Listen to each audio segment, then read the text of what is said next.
Today, we've gone a little bit different with our format, and we're actually going to interview one of the actual authors of an article. Really excited to have on board Alex Natera. Welcome, Alex. Thanks, Chris. Thanks for having me, mate. I met Alex back in 2008 when I worked at Bath Rugby in the UK, and Alex worked at the EIS. Our paths have actually crossed over time. He went back to Australia, worked at SASI. Then we reconnected when he was back in Doha, and now he's back in Australia. So it's really great to have him back in the motherland, where he's a senior athletics performance specialist, also completing his PhD. Everyone's probably really familiar with all the really great articles that Alex has been doing with his isometric work. And I've actually been really getting into that myself with my own craft as an SSE coach.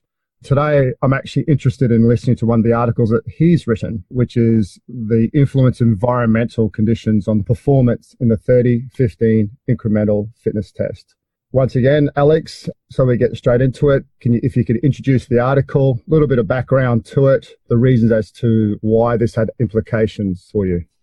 Yeah, sure. So the title of the article is The Influence of Environmental Conditions on Performance and Heart Rate Responses to the 30-15 Incremental Fitness Test in Rugby Union Athletes. I should really recognise the other contributing authors, Jacob Jennings, should I say, from St Patrick's College in Brisbane, Aidan Oakley from Aspire Academy in Qatar, and also Thomas Jones from Northumbria University in the UK. So this research was really born out of a real practical question in the field. So this particular time I was in charge of a rugby union squad out in the Middle East, and we had some searing temperatures. We had facilities outdoors and also access to facilities indoors. And what we found was whatever I was prescribing in the outdoor conditions was effectively easier to do indoors, and the heart rate response was very different from the outdoor conditions. So the outdoor conditions seemed to have much higher heart rate responses for the same work, and then the indoor condition, lower heart rate responses. And this was just from the practical setting. On top of that, we noticed that half the squad couldn't actually complete some of the prescription outdoors. So there was so much stress involved that the heat outdoors caused them to not be able to complete the session as such. So we knew that there was something at play, and we knew that we needed to have some answers, and our answers pretty much come from prescription of our intensities of training, which were done through a 30-15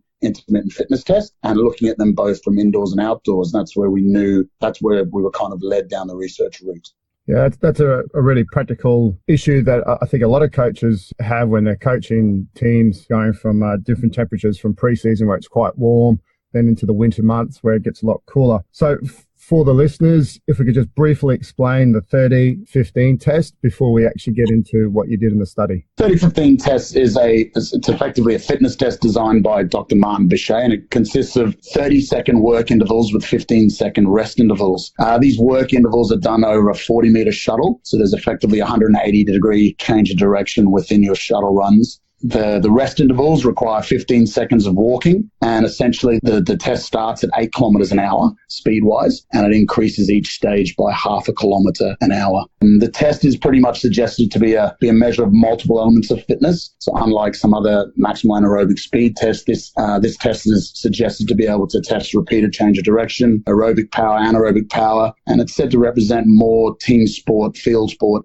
fitness requirements. Essentially, the end score that you end up, so once you cannot complete another further stage, the last stage completed is effectively your VIFT, so your velocity intermittent fitness test. And from there, you can use percentages of your VIFT to prescribe fitness training off the back of it. Yeah, that's a really nice, concise explanation there. And looking at it, as you said, the subjects you used were rugby union players. So what was the methods that you used in the study? As a background, we had already had 4 weeks of pre-season training under the guys' belt. So they were off of a decent baseline condition, if you like. We essentially did a 30-15 IFT outside and then in 34 degrees heat. And then we did it indoors about, 86 hours later. So almost 4 days later in a moderate environmental conditions. So in this case, indoors was 22 degrees.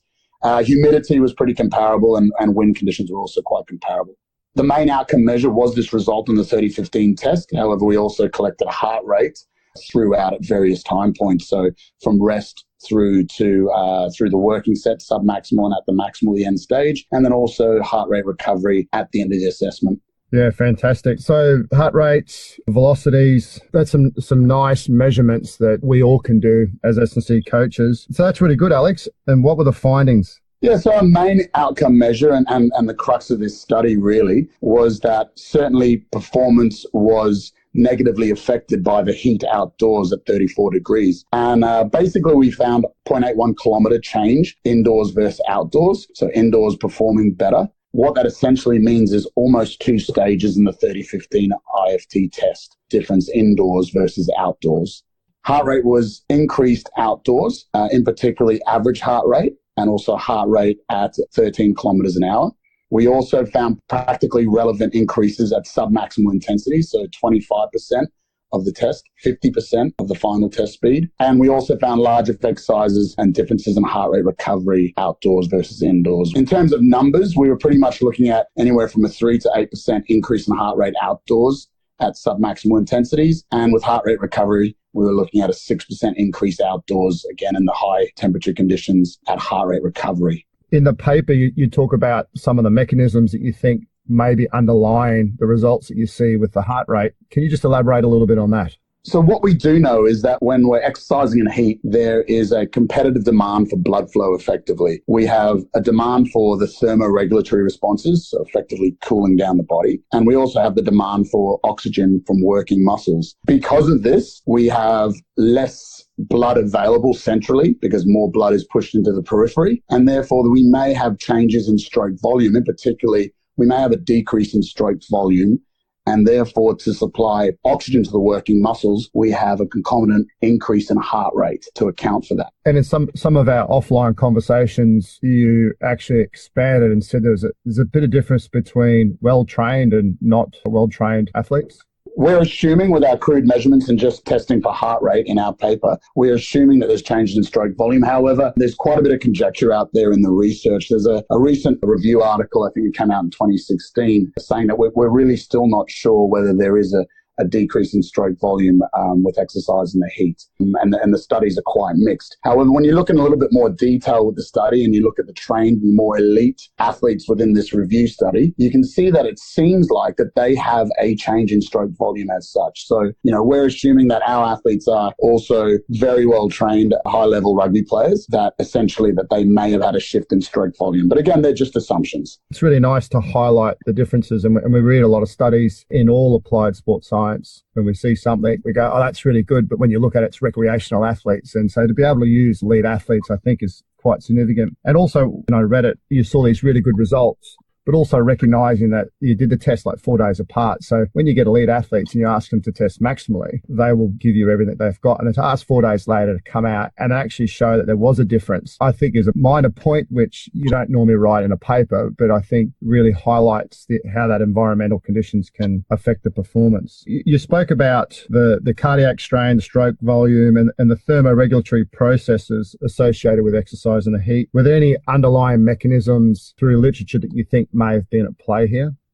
From the evidence in the literature, we think that at submaximal intensities, there's this response by the heart, the increase in cardiac output, which effectively allows the body to continue to perform even though there's heat stress. As we approach near maximal values, so certainly at 75% of the culmination of the test, we actually didn't find any further increases in heart rate. So what we're probably finding there is that the heart can only cope so much in supplying the body with oxygen that eventually metabolism switches from more of an aerobic-based metabolism to more anaerobic metabolism, and therefore the glycolytic system becomes stressed more. With this, we obviously know that there's potential, although not measured in our study. We know there's increases in lactate, increases in other substances, for example, inorganic phosphate, and we have fatigue onset occurring earlier than in the heat conditions. Essentially, we can probably have a look more, again, making assumptions, but with an increased heart rate recovery response outdoors, it's probably fairly safe to assume that it's the autonomic nervous system that's taking longer to reactivate parasympathetic function and therefore slow the heart rate down and attain homeostasis. That's a really nice use of what we're seeing in practice and what we would have learnt at university to help explain what we're seeing. Just in closing, was there anything else that you'd like to add about the study that you think might be valuable for the listeners to know? The beauty about this study, if I do say so myself, is because it was born from a practical consideration, we use this immediately in the practice setting. For instance, I'll give you an example. If you chose to measure in moderate conditions, the 30-15 test, and then apply in the higher heat conditions, you're probably overestimating the work that you're going to give an athlete. Yet you flip that around and you probably underestimate if you measure in a high heat condition and then try and use that prescription in a moderate heat condition. So there's a whole heap of different things that are going to be occurring here. You know, you'll have implications around what system you're trying to adapt and trying to change. You're going to have effects on recovery that are going to be different between the conditions. And you're essentially going to have different musculoskeletal loads depending on your prescription. So I've actually in the paper, I put a little practical example and I use a high intensity running session that Martin Bichet sort of describes in some of his papers. And this one's particularly, if you can visualize 3 sets of 12 with the 20 seconds on and 20 seconds off working. And essentially you're going to run 14 kilometers an hour on the 20 seconds and then rest passively for 20 seconds. Repeat that 12 times. You have inter-series rest. You repeat it again 2 more times if you like. So what we're doing there with that 14 kilometers an hour, this is a real example of a subject's heart rate response within the study. It's effectively 70% of his indoor 30-15 intermittent fitness test. And what we found was at that 14 kilometer hour stage in the test, he had indoors 163 beats per minute of his heart and then outdoors 176 beats per minute. And what this actually represents in training zone sort of prescription, we've actually got a jump of a training zone. So effectively heavy aerobic work indoors, that's what the classification is, zone 3. But then outdoors, it becomes maximal aerobic work in zone 5. So we're actually skipping a whole zone when we work indoors and outdoors at that intensity. So there we can see that the implications are very different in terms of what we're trying to adapt. So one, certainly the outdoor condition is going to be far more anaerobic, and the indoor condition is going to be quite comfortable aerobically to handle for this particular athlete. Now, this is just theoretically what might occur in terms of this particular athlete's heart rate response to this test. However, in the practical setting, we can also see, just here in Sydney alone, within the month, there's been a shift by at least 10 degrees. I can only recall probably 2 weeks ago, we had temperatures around that 36 degree mark, 34 to 36. And now today, the temperature is 20 degrees Celsius. So if we prescribed either or, let's say we conducted the test 2 weeks apart on those days, we might falsely interpret that they've gotten better in performance. So we're essentially wanting a greater than 2 level change in the 30-15 IFT to warrant the fact that our program has been successful and they've gotten better. So anything less than a 2 level change in respect to the environmental conditions in terms of temperature, we can't actually say is a real change in performance. From a practical setting, taking this forward, in zones where there's different fluctuations in temperature, we need to be aware, A, that our 30-15 intermittent fitness test result is definitely affected by the weather conditions in this particular stage temperature. But also when we prescribe, if we're prescribing off of assessments that we've done pre-season in heat of, say, 33, 34 degrees, to closer to the in-season where the temperatures drop to 22, 24 degrees, we might actually be underselling or overselling our athletes depending on which environmental temperatures we've done the test and then prescribed off the back of. Yeah, that's wonderful practical application to your findings and something that hopefully the listeners from here are conscious of that. Alex, thank you very much for your time. That's been a great summary of the paper and really appreciate having an author coming on to our podcast. For listeners out there, I know you're quite prolific on Twitter and Instagram, putting a lot of great stuff. So on Twitter, at Alex_Natera, and on Instagram, Alex.Natera. That's Natera. I'll also put both his Instagram and Twitter handles up on snippetscience.com. In closing, any other final words, Alex?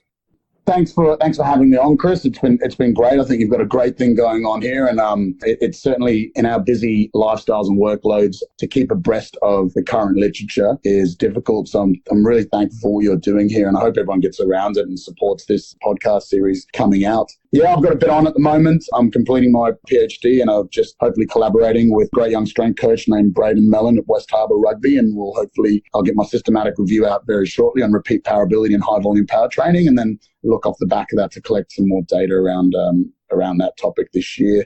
Got heaps going on here at GWS Giants. I'm supporting my colleague Dean Norris in his work and looking at the relationships between strength and recovery between AFL matches. and have a look out there soon. I'm also collaborating with Dr. Chris Brander, an ex-colleague of mine at Aspire, where we're going to be releasing a paper soon on unilateral lower limb training, which should be, again, all practical and user-friendly for everyone. Also keep an eye out on Mladen Jovanovic's site, Complementary Training, and have a look at an article I'll be putting out there on isometric training and how to implement it in team sports backgrounds and settings. And then, otherwise, from that, we will hopefully run a little isometric training workshop down here in Sydney later on in the year, with a bit of a high demand increasing on people wanting to know how to implement this properly. So we'll probably get that down in the off season sometime. Well, that's exciting times. You've got a lot on the plate, and it's really great you're sharing all this great knowledge you got with everyone out there, and myself personally, but I know there's lots of other coaches out there that read your work and they really enjoy it. So thank you very much from myself, but I'm sure thank you from other strength coaches out there for sharing your information so willingly. No, thanks a lot, Chris. Look, I think it's actually all of our duty just to share as much as possible. You know, our industry is Neanderthal, effectively, compared to so many other industries out there. And the only way we can get better is by sharing. And my work by no means is anywhere near the finished article. I want and I expect criticism, and it's the only way we all grow. So hopefully everyone gets on board and just shares as much as possible to increase the wealth of knowledge. Perfect. Thank you very much. Viewers, thank you for listening today to our episode with Alex. Remember to visit our website for more information, especially to access anything specific with Alex. And also subscribe on iTunes. Tell your friends, give us a rating. We'd really appreciate that. Thanks for your time.